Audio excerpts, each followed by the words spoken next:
guys, welcome to our review of Star Trek Picard Season 3, Episode 3, and holy shit, an actual good episode of Star Trek Picard. I never thought it would happen, but here we are. Okay, well, interesting. Now, you know, of course, it still is in this world of darkness and killing and nobody can see on the fucking bridge, but there were actual really good moments in this episode. Some surprisingly emotional dialogue, a scene between Picard and Beverly talking about why didn't she tell him about his son, and he gets fucking angry with reason, and that fucking scene was great. We get some conflict between Picard and Riker. We are doing the whole Wrath of Khan thing. Captain Shaw is injured, and so the command has to go elsewhere. And we finally learn what is this big bad? What's happening behind the scenes? And it is a really cool tie-in. If you are into Star Trek lore, I'm sure Joe is still lost on who these bad guys are, but Deep Space Nine had one of the best fucking arcs in the Dominion War where shit got action-packed and the Federation was under attack along with their allies.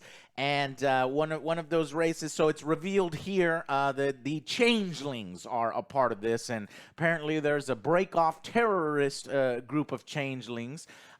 Joe, you might recognize that kind of smooth-faced guy from Deep Space Nine. His name, Odo, I think it was.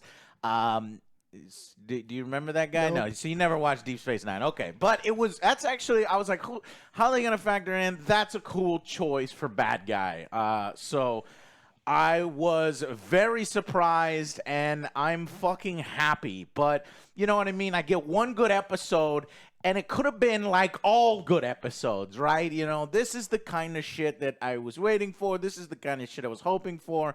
Season 1, garbage. Season 2, baby shat. And this season started in kind of the same, you know, kind of weak way, but at least we had some of the classic characters to sort of lean on. And Worf gets a lot more time in this episode. Worf is motherfucking the MVP of Star Trek, always putting in a good performance, always elevating those around him, which really helps with the Rafi storyline. I heard the whole room collectively, because we were just getting into it. You know, you got this cat and mouse chase, and then we cut away to Rafi again. However, this time, you get to focus on Worf, and he's doing his kind of fucking warrior thing and exercises, and it mixes his Klingon culture with kind of, you know, Federation humanity kind of stuff with classical music, and I'm like, oh, this is just... And man picks up where he last left off.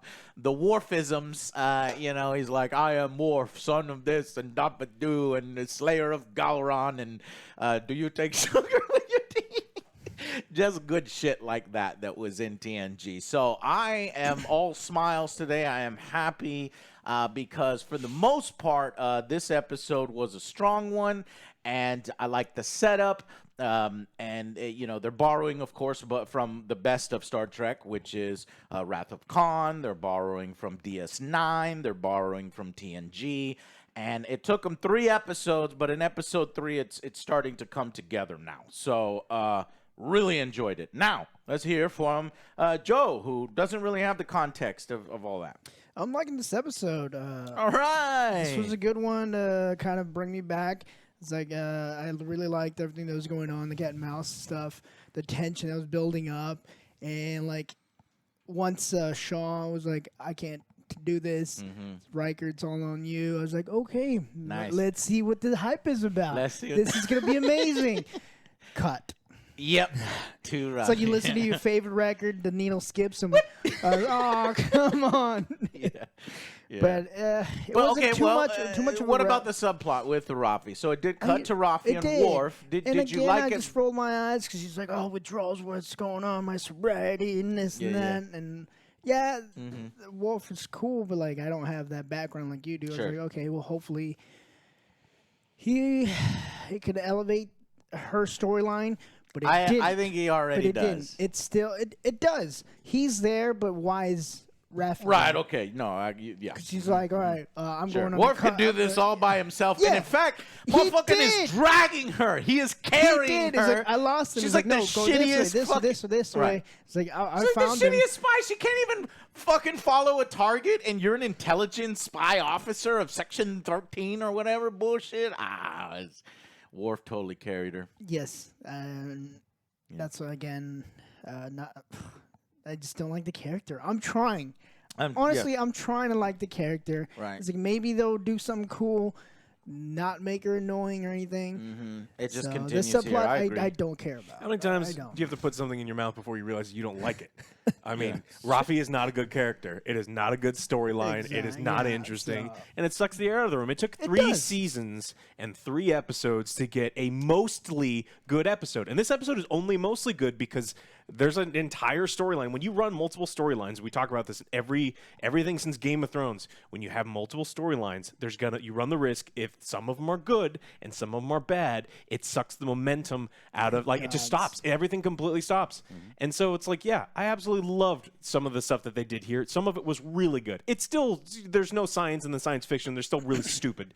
But I mean, I think some of the characters interacting was really great. Yes. But Rafi is a 0. And multiplying Worf by Rafi is still a fucking 0. And I don't give a fuck. All it makes me think of is, like, Worf should be on the goddamn Titan She right goes now. from a 0 to a 1, only by extension of Worf for me. But I mostly agree. I mean, it's like, I don't want it at all. And so it's like, look, this almost feels like completely too little, too late. This was a really bright spot. Good on you, Jonathan Frakes. You directed a wonderful episode. Yes, wow. And he actually, we got to give him credit. He directed one of the worst episodes in previous Star Trek Picard seasons, but this one, wow. Yeah. Mwah. Yeah, score's going up with me for this. Yeah. So. Well, I'm happy to see that, as you know, we give it to you brutally honest here. This series has sucked, man, and it has been really bad. But not even, but we are not gonna lie to you when the episode is fucking good and we want to stay mad at the series. No, this was a good one. If shit continues like this, then this is a positive direction rather than the direction you have been going in the entire fucking series in season 1 and season 2 and even at the beginning of season 3. So this is encouraging nonetheless.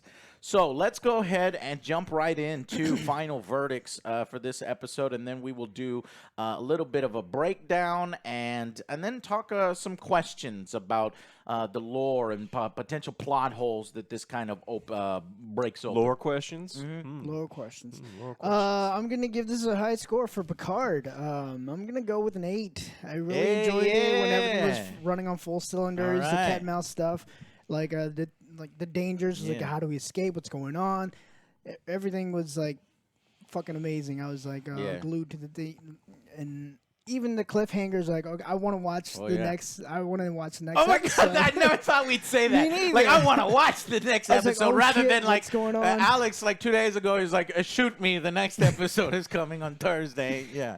But I'm excited for the next episode. Yeah. And the tension right how now they get out of between Picard and Riker is like, you've doomed us all. You go to your Back in science fiction, there's just little stupid shit like the guy's flatlining and they're using defibrillator on him. It's like, that's not what it's for. A doctor would know that that's not what it's for. If someone's flatlining, you can't use a defibrillator on them. It actually makes a heart. It's when you have irregular heartbeat. I thought that's how you It's a TV get a heartbeat to No, come back. it makes it harder to get the heart coming back. Shit, to I begin didn't with. fucking know Yeah, that. but it's a science fiction thing, and like they're taking stuff from like daytime dramas, and it's like, we need people on this show. This show used to be, not always, smart, and I want smart people back on the show doing smart stuff. Yeah. And I think that it just doesn't always come through. Yeah, here's the thing. Here's the secret formula, Joe, that I want you to know why TNG is so good, why the original series is so good. The writers there, I looked it up and I watched a lot of material on it, were actually like novelists. Like, they had many published books, published works, and they came together. And when they did an episode, it was like a goddamn movie. It was like a book, you know what I mean? Like a really cool thing. These writers feel like, like Alex saying here, it's like, hey, you cut your chops, and then you know this guy, and you know that guy, and you may be all right some days, but you're not really, you have no published work, no credits anywhere else, or barely any. and and then you're borrowing elements that of Star Trek, and then sometimes you're gonna hit, and sometimes you're not gonna hit, and that's kind of what's been resulting here in Picard. And the previous season writers, I tried to see how much crossover there is. These writers, there's not a lot of crossover with the writers from season 1 and 2. There's like 1 or 2 people that are limited to like 1 or 2 episodes in this season. So I could definitely tell that because although this writing isn't quite at the level of the original series in TNG, it is definitely better than what we got in seasons 1 and 2. I mean, Futurama has one of the best writing teams. Like as far as like those people are brilliant, and I want those people to be writing Star Trek because Wait, what? show. Futurama? Oh, Great yeah. show. That's a terrible analogy. I don't want to. I mean, they're completely different genres, but I don't know. Maybe they can cross over. It's a science fiction. I mean, they've got. You need to watch Lower Decks. So I fuck want to that, say no. wait a minute. Wait a minute. No. Yes. Okay, Alex, I agree with you. Season 1 was a little rough, and the first few episodes, but I'm telling you, you stick at it, and it actually gets good. Season 2 of Lower Decks is good. Season 3 is good. And you just need to get past that initial annoyingness of the main character, which chillaxes after a while. I think you would enjoy it. I think Lower Decks really did turn around, and it's now, in my opinion, watchable. Okay, so we had 8 out of 10, 6 out of 10. I am also going to go 8 out of 10. I really enjoyed this episode. The fan in me wants to go 9 out of 10, but I want to remain critical of it because there's a bunch more killing in this universe. Everything's so fucking dark. It's like, God damn it, I hate this. The universe, it should not be like this if you know where the Federation was in a society and advancement, and it just needs to be lightened up a little bit. And there is some weak writing. Alex is pointing out, you might call those nitpicks, but to me, they're not. It's like, this is stuff that the basic shit that you should know. And I can point out some plot holes here, and I will, that kind of hold it back. I wanted to give this a fucking 9, 10, but I do submit to you that this is the best episode of Star Trek Picard. I think this is the best episode ever of Star Agreed. Trek Picard. Trek Picard, yes. Star Trek Picard. Yes. Okay, we are on a Picard grade. Yes. You compare this to TNG, season 3, season 4, you're still like, you're at a 6 out of 10. You're below average, or you're doing worse than 6 out of 10. But anyway, so let's go into I am very proud of you. Stay on this line. We'll see how long you can keep it up. With some tweaks. With some tweaks. It's too late now. Here's how we get rid of that subplot. We bring Worf and Rafi back onto the ship, get everybody together somehow. I don't know how they're going to do it. It's impossible, but to get them in the same place. What if she's walking and that down way, because there's so many characters to focus on, she will fade into the You background. can't kill her off. Oh, I wanted her to die. I I want her to be her walking down the street and like a safe falls out of a building, a safe filled with dog shit. And then Speaking of Acme- character death, this episode very heavily relied on that. 17 seconds, that feeling that you have in the turbo lift. Riker, it kind of refers to Riker when his son was first born, but there were complications. Then Picard had that moment where, his son is hurt, breathing in some toxic gases and got beat up by a changeling. And he has that moment where you truly feel like a father and you're like throwing everything you want to live for them. So that was well done, and things were going well. So let's go into the breakdown, and then we'll talk about some of this. I forgot the point I was going to make. Love that Seven has a model of Voyager in her room. I just picked that out real quick. But anyway, the ship is running from the Vatic. I think her name is, like and she's slowly earning her name here because most of these character names I don't care about. Slowly learning it. And they just basically escape deeper into the nebula as the enemy gives chase. And this is Wrath of Khan that you would like. If you like this, then you'd like that, Joe. But then I loved the Beverly Picard scene. Now, I watched this episode twice, and it was even better the second time around, where I got, if you watch it the second time, a little bit of that fucking grossness of the Star Trek Picard franchise kind of dissipates, and you get these performances. It was rough. It was tough. It was, go ahead. No, this was great. I was like, what Emotional. kind of where was this writing in the first two seasons? Exactly. This for me, this scene was a 10 out of 10. Yeah, this one scene was better than the last two episodes or last two seasons. It's like, what the fuck is going on? In its entirety. And Joe doesn't even have the fucking context of Beverly and Picard's, relationship in TNG. But the way they described and everything, I could feel they had like some gravity to that. I was like, you made my choice for me. You didn't give me a choice. I was like, man, this is fucking deep. It's good. Yeah, it was great. And Picard had a right to be angry, and I was like, goddamn right. I said, goddamn right. You goddamn right. And he was mad. But Beverly, I'm gonna give it to. I'm mad at Beverly, but I will give her that she has a small point too, right? Yeah, Ultimately, even though I think she's wrong, she does have a reason for why she did what she did. Picard is always in danger. Picard is always called by the galaxies. She's already lost one son to the stars. Wesley, who's now, the mouthpiece of the after episodes. I guess that's what he went off to do with the Traveler. The Travelers. But anyways, and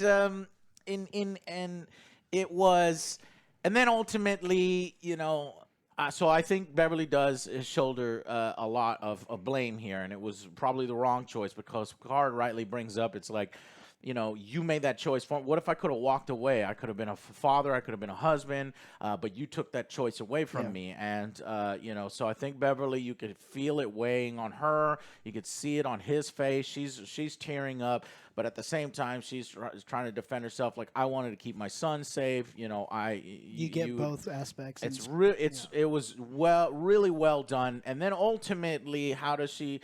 As he grows, why don't they explain he went to go see him on his own? And so they explain that by saying that one day he was going to do it, and Beverly was like, oh, just really, really worried about it. But then ultimately, Jack makes the decision himself not to go. Still doesn't explain, when, I don't know, from ages fucking baby and 3 to 20 or whatever, that Beverly kind of fucked that up. Then they explained his accent. Yeah, they explained his accent because you always forget that Jean-Luc Picard is French, but kind of has a British accent there. And apparently Jack Crusher studied in London, and he never dropped the accent. And she goes, it must be in the DNA. That is just a throwaway joke line for meta reference there. So, yeah, and then what else? So we go to a Riker and Jack scene, and this one was also very, very good. You can see Riker, knowing that Riker always wanted a son and lost his son to a stupid fucking writer in Picard season 1, I think it was, that it's like, oh, he has this disease. It's like, but it's the future. You can cure all these things. It's like, yeah, but we just got to give you trauma, so fuck you. You didn't get your son. What if we locked him in warp forever? It's like, no, stop that. That's what if we different. Do all it's these... a different season, different series, and it doesn't matter. I hated that choice, but we got to live with it, and they are using it for good effect here. He's smiling, and he's noticing how, he's pacing. This Jack wants to help, and, it's like his father. And, so they have a little conversation here. Another very good scene.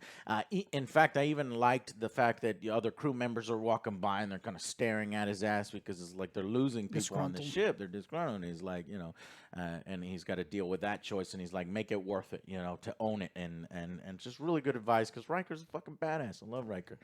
And then... I think this is where they get snuck up on, then they get shot, and they... Yeah. Yeah, then they get shot. Well, first they have another conversation with Picard and Beverly because he's like, well, why are they after Jack? And Beverly says, I don't know. I think it has more to do with you than Jack, but we don't really know. Beverly doesn't know. We don't know yet. There is kind of hints when Jack is attacked. Jack has a vision, and I'm not really sure what's going on here. I need to study my Star Trek lore. It's shown as 7 of 9, and there's like things growing behind her. I think it has to do with the changelings, but I don't think Jack's a changeling, so I'm not sure how it ties in. Jack is important to the changeling plan somehow, and they need him without killing him. So I don't know. If it turns out he's a changeling, I'm going to be fucking pissed. It makes no fucking sense. We're talking about Picard and Beverly. Don't ruin what you built here, okay? motherfucker, Picard had sex with Beverly at the goddamn waterfall. She said it herself. You got me pregnant. And he's like, God damn it, why didn't you tell me? And then she's like, and then he's like, God damn it, we stopped and started 5 times. That's all good. As a fan, I wanted those 2 shipped, and they got shipped, and they did it. They did the nasty. They bumped. Well, what about his girlfriend back home? Fuck her, Joe. Who cares about Okay, her? I'm I just saying. fucking hate her. I said, no. You can't forget about her. Obviously, this is a more adult thing. They are just going to respect each other moving forward. They tried 5 times. It's no longer about them. It's about their son. This is also not Picard He's like, uh, anymore. that's a lot of trouble. Oh, yeah, he's a it's- robot. Yeah. So her Picard died. Yeah. They could have had relations. Anyway, so as we go through the hallways, as the ship is ducking in and out, Picard talks with Riker again, and he's like, it's immaterial. And he's like, Riker's like, God damn it. And he's like, it's unrepairable. And Riker's like, look, I fucking know what it's like. Respect these moments, cherish these moments, because I don't have my son anymore, and your son's in danger. And so I like that. I like that stubborn old fool kind of thing where Picard I just love that Picard's being a little fucking butthead and, stubborn. And it really does tie into his character from TNG, because a few times, he was thinking on his legacy. And then I like this conflict between Picard and Riker, because Riker is like, personally affected. He lost his son. He's experienced loss. Riker's playing defensive. I'm going to save everybody. I'm going to take the crew. My best friend Picard and his son, they're going to have a goddamn relationship that I never had with my son. I'm going to save him. And Picard's like, no, we need to use this opportunity to attack them and, fight back. And you just have that really good stuff there. They have a cool moment right before where he's like, well, it looks like you need to call me number 1 now. I was like, that's fine. Smile. Number 1. So Yeah. Picard And also, then we go to Rafi again. yeah, Picard also did raise a child from infancy to adulthood, lived an entire secret life in a VR thing. So the whole thing where he's like, I wish you could know that. He'd be like, I didn't know that. I lived an entire life. You were there, and then I had kids, and then I forgot about that. Yeah, we're just gonna ignore the fact that he did all those things because they didn't watch the original. So now we're going back to Rafi, and Worf's introduction here is really cool. And like I said, we already talked about it before.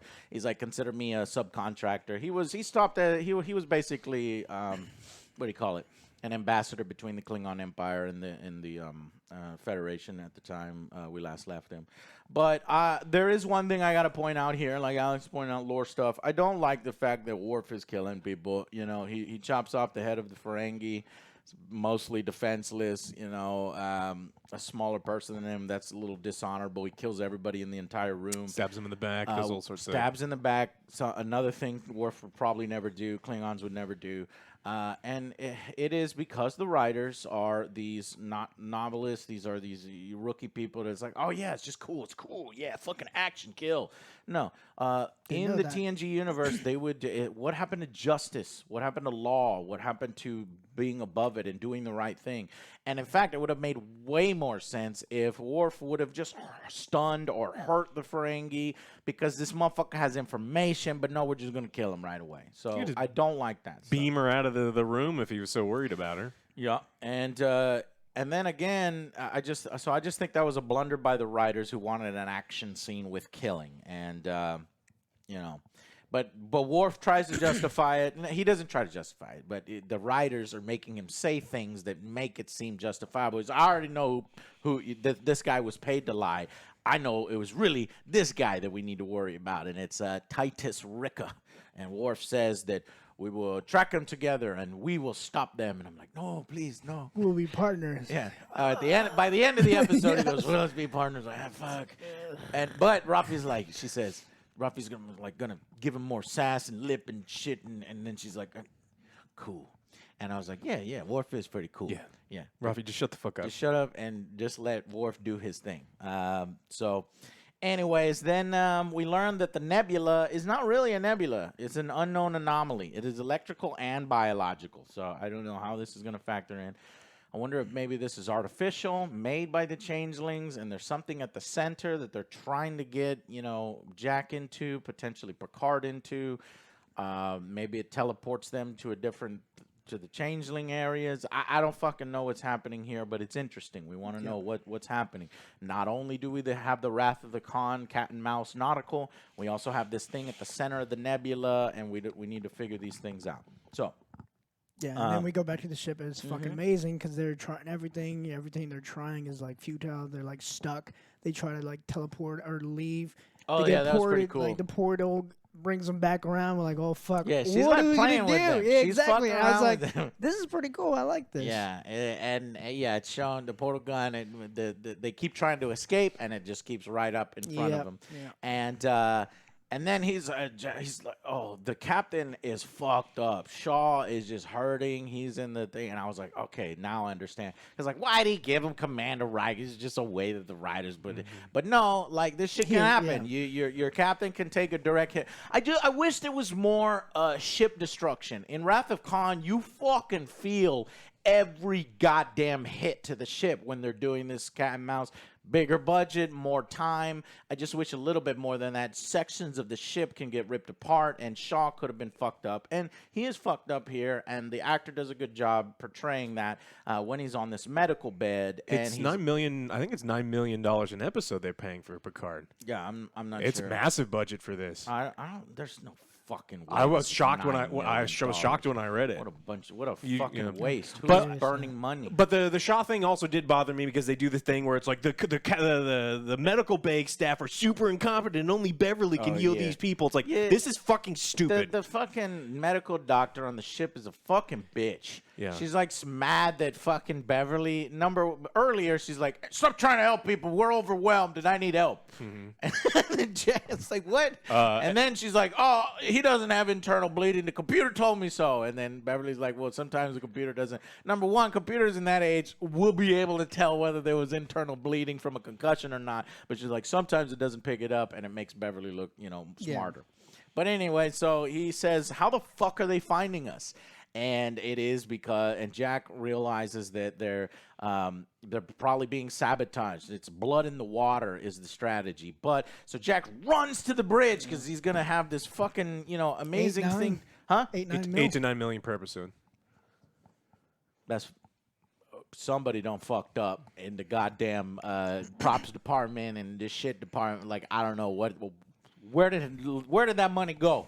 Probably to the actors returning. A lot of the money went. Actually, I think I actually read an article about that there were a few things that they wanted to do, but they couldn't because, the budget had to go a lot to these returning actors that were, requiring higher fees. So don't think that all that money just goes into the production. Anyway, so I'll give him a pass on that. But Jack runs to the bridge. What I don't give a pass to is Jack running to the bridge, and the bridge guy's like, we're in red alert. You can't talk. You can't tell us what you found out that will save our lives. Get out of here. What?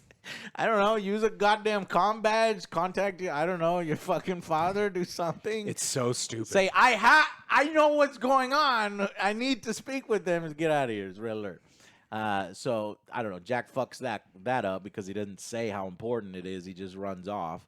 Yeah, and so then like I said, Riker is still trying to run. Picard is disagreeing, wants to fight. We go back to Rafi on the planet now, and she can't even tell anyone. There's a funny scene where she's like, "Why are you dressed like that?" Or first Worf is like, "You don't really look inconspicuous. You stupid hood up and stuff." I'm like, "Yeah," and then she's like, "Yeah, well, you don't look because you're wearing like battle armor," and he's like, "This is casual." For Klingons, it's true. It is casual. But she's the worst Starfleet officer because she cannot even fucking do her job. Worf literally has to do her job for her. He literally... So it's like, what's the point in bringing her? Exactly, because he's like, turn around. Oh, he's right behind me. He's right behind You didn't notice? And then when she follows him and she's following him, she's like, I lost him. And Worf, who has no possible way of even knowing how to see, like, go did left, he teleport right, above the city left. to look down? He knows exactly where it is but it's just rough. It just sucks, and I don't understand her purpose here. But Worf he has to do everything for him. But he has to go, you're my partner now. It's like, but why? She's done This was nothing. like a pointless scene. I don't know, man. It's definitely behind the scenes stuff. She's the daughter of a famous actor, a famous thespian, and I guess Is that what it is? nepotism. Is that what it is? Yeah. Oh, okay. You didn't know? Oh, no. That's Vladik. That's Captain Vladik. Yeah. Well, she's been in a bunch of stuff idea. before, yeah. But Rafi isn't. Maybe that is. I'll look it up. But I This don't episode know. could have been a because 9 or a 10 without that whole like subplot. if it was fucking Worf doing it, he does it all himself anyway. Or maybe one of the other classic characters. I don't understand the whole. It's so apparent that the writers are like, you motherfuckers didn't like season 1 and 2. I'll show you. They're still good in our character, and it has that fucking feeling to it. Anyways, so so she's finally they capture him. Yeah. Yeah, and they go to interrogate him, and then Rafi's over there trying to be a badass. Like, I will rip your nails off. So this is what I'm saying. It's like you. I don't fucking. Does anybody buy Rafi or does No. it's so cringy? It feels hollow. It does. It does. Maybe it's the. I don't want to shit on her acting, but it's the lines. It's just. It's just I can't tell. See, here's the thing. I can't tell if they're playing bad cop, good cop, or if it's just written like that, and that's how aggressive she would be normally without Worf, and if she's not even playing bad cop, good cop, that's just Rafi. That's basically her, because Right. he even has a line. He's like, "Oh, don't worry about it. I used to be like her, just aggressive and impulsive." Yeah, but it could. But was again, awesome. it's written in a way that they can excuse her bad acting and all these things because the bad cop, good cop situation. Oh, it was just playing a role. No, that's just her. I That's just don't her. know. Well, It's like, "Oh, you got withdrawals. I know what that looks like. I got some drugs in my pocket." First of all, why do you have drugs in your pocket if you are a fucking addict? yeah, I don't know. Maybe she needed. Why does she have it? I refuse to She's try a to fucking justify anything she officer. does. She went to the fucking to use it on the underground. To use it in Maybe the she's underground. weaning herself off. She does only a little micro doses to like. There's no get reason it. why she should I- have it in her pocket. Yeah. But she's like, "I know what it looks like." Yeah. And then Worf is like, "Let me take care of Yeah, this." So Worf is like, I used to be, anger and this and that, and it's more. But I can't tell if he's just playing good cop or if this is now Worf's character and shit. So, and that's why I'm like, what? It's all right, whatever. So they're like, aha, we'll use drugs to entice him. Then it cuts back to, the good plot line A, and Jack goes to Seven to tell her about the leak, and at least Seven does have a communicator, and she can tell what the hell's going on. So they're like, oh, well, she's like, well, first let's make sure before we tell the bridge. And so they try to leave, and the guard's like, you can't, your quarters, you're confined to quarters. And so then Jack punches him, and then Seven says, you're insane. And I'm like, no, that's not Seven. Listen. You kind of ruined Seven's character in season 2, where she's like literally murdering people and just shooting them and killing them, vaporizing them instead of stunning them, And she's fucking, part Borg. She's efficient. She would have said something like efficient, something like that. But no, you're insane. It's like that. She also could have been like, crazy, I can reach the man." bridge from here. Yeah, because you didn't need to I'd be do like, that. hey, Picard, your son just found something really cool. And he's like, holy shit, go investigate. It's like, did you hear that? Like, the new captain, the acting captain just said I can go do that. And the guy was like, okay, you can You go. want to get that Right. cool But instead, scene. Jack wanted to bitch slap a giant man and knock him out instantly. Yeah, but I was like, that's a big man. I don't think he would have went down. Well, that he level also when someone stands said- there like this. He's like, yeah, hit me. Like, he loosened his jaw for him. He's like waiting for him. Yeah. Anyway, so they find out it's sabotage, and somebody fired a The gas phaser at the line, which is leaking gas. And then she has this throwaway line where it's like the computer can't pick it up. It's like, that's bullshit. The fucking computer would be able to pick up the system fucking was offline or So something. the gas is leaking, right? Inside of a room. And if the gas from inside the room is leaking to the outside, Yeah, I don't know. How- so- somebody would. so there's like a direct access, like unfettered access for And it's- gas in this room to get to outer space. Yeah, and it's toxic gas. You're telling me that it perfectly channels out to So, but that's the kind of stuff that we will forgive when Yeah. everything else Yeah. is written very, very well. It's just we want to point it out anyway. So.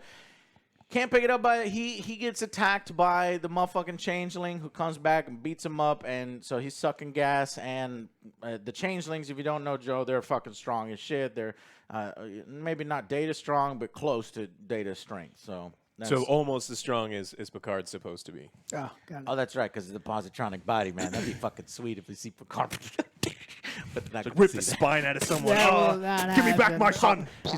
But it would Picard make pops sense. the fucking hands. I was It would like, make oh, sense, but he wouldn't do oh it. my God. Maybe that's why Lore wants his Apologies. body. He's like, I'm going to hold your son hostage so I can have your body. So Picard the scene where Picard wants to use the leak. Riker's like, I'm gonna use the leak too, but I'm gonna go home. And it's like fuck. So we miss that opportunity there because Riker is in command and he makes a decision to keep running and doing all that and loses that opportunity. Go back to the interrogation, and that's when we realize that motherfucking is a changeling, and he melts his face off, and he gets a little gloop pile, and again, Don't let him leave. Worf chooses to kill, just vaporizes the thing instead of fucking, I don't know, stunning it and bringing it to justice. But I guess Worf is a fucking killer now. He didn't have a sponge handy or whatever was needed. Could have get like a freezing, put him in the freezer. Worf also says stuff because it does not make sense. Like he's acting one way and saying other things, right? So that's why I was like, is it just the good cop that he was playing? Because he goes, I don't do that anymore. I am wiser. What the fuck? Then cutting people's heads off when the Ferengi was even like this right before he gets his head cut off. So you probably could have shared information with you. Anyway, it's a simple writing choice that they failed to see. So they, Anyways, it's a spaceship. There's no airtight place that he could possibly contain a guy for further questioning. It's not like he's probably the most important witness they could possibly have to save the fucking Federation. Gotta zap him. And then he's like, let's be partners. Let's stop them before. It's like, motherfucker, we could have done better here, but okay.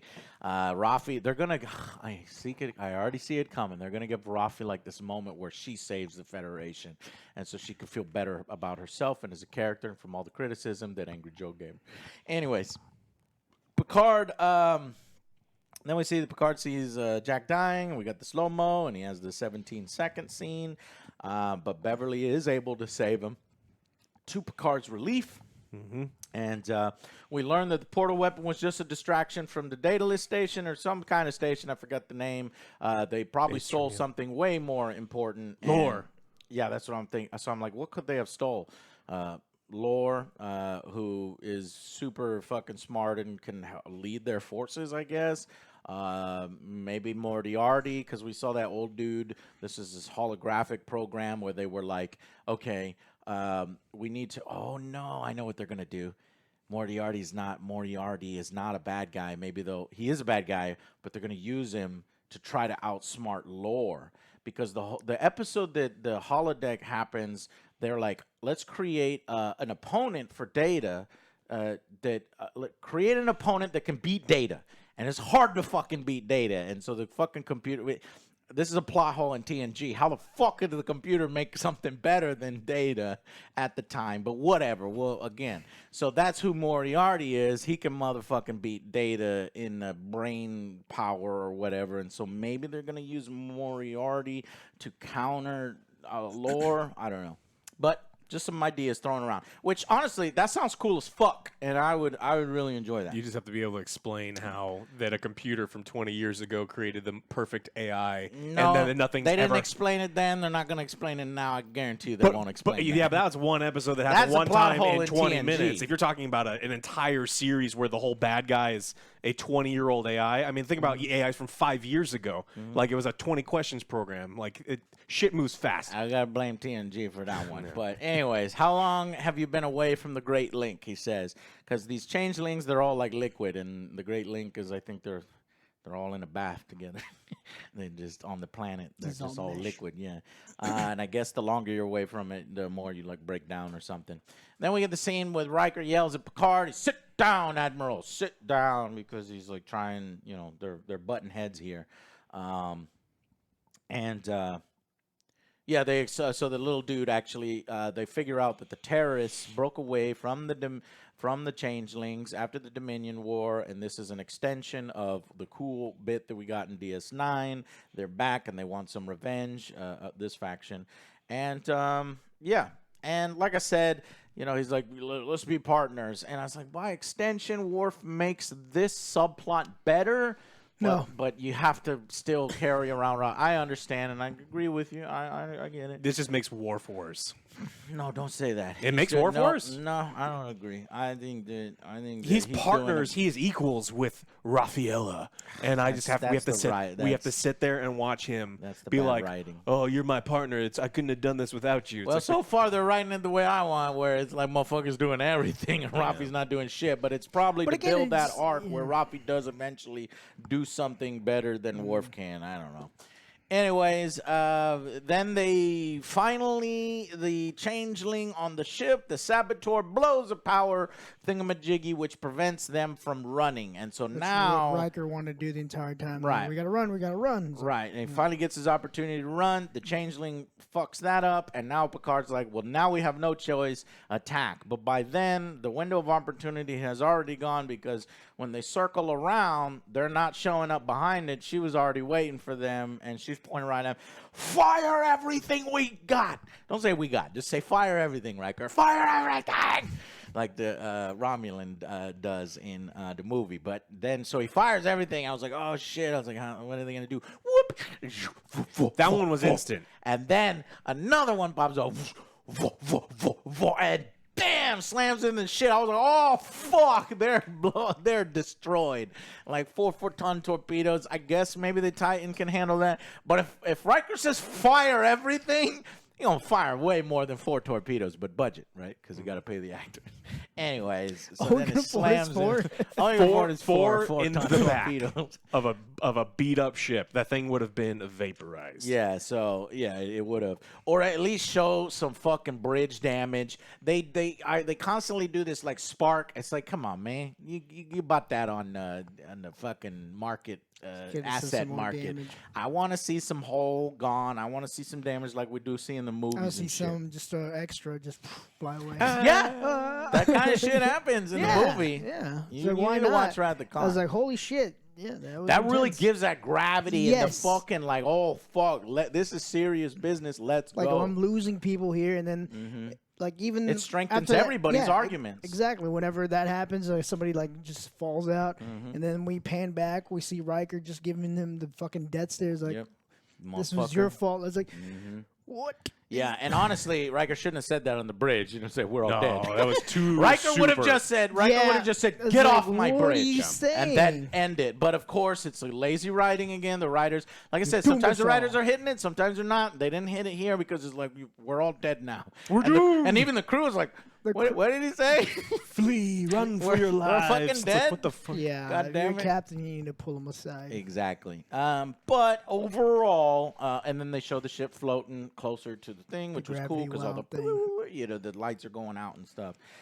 Much better than season 1 and 2 and the previous 2 episodes. Much. As I said, a great cliffhanger. I'm like, how are they going to get out of this one? Yeah, exactly. Space whales. Space whales?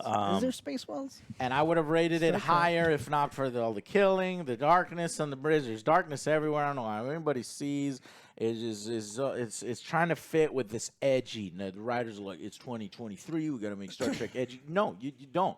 This could all still be bright and thing, and we, showing the 2 opposing sides and philosophies going against each other. These people going for revenge and the ideals of Starfleet of justice and truth and fairness and all this kind of stuff. But no, even Starfleet's like murdering people without trials. It's like. But that's the whole reason why the Federation was formed. It's like we don't go around murdering people without a fair trial. Well, the Federation is a joke. This whole series... This Federation is an absolute joke. So it's like this isn't the best of humanity. This is like everyone's cursing for no reason. There's people addicted to drugs, and there's money for some reason. There's massive inequality. They even address that. So like this is garbage and Federation. They'll never be able to watch that. That's the choice they did. Yeah. And I fundamentally disagree with it. Yeah. Because they were doing it for, let's modernize it for modern audiences. Modernize it. Modern gaming. Anyways, but I am looking forward to how they factor lore in, how they factor Moriarty, and how they get out of here. I want Worf to show up on the ship, but it's like, how are they going to get there if they're trapped. But again, like if we do that, then Rafi's gonna go on the ship, and then are they gonna continue some? Yeah, kind but of stuff that's with when she's 7 gonna of fade 9? in the background. She's going to be the Yeah, captain. you'll get one thing. Oh, we're not boyfriend and girlfriend or girlfriend and girlfriend anymore. We're just, it's awkward. Or even that was a lie. I can't tell from any of these things. But I think that she'll fade because by then you'll have like all the cast ready to go. So we still need Geordi LaForge. He's shown in the trailers. We still need, I really hope that.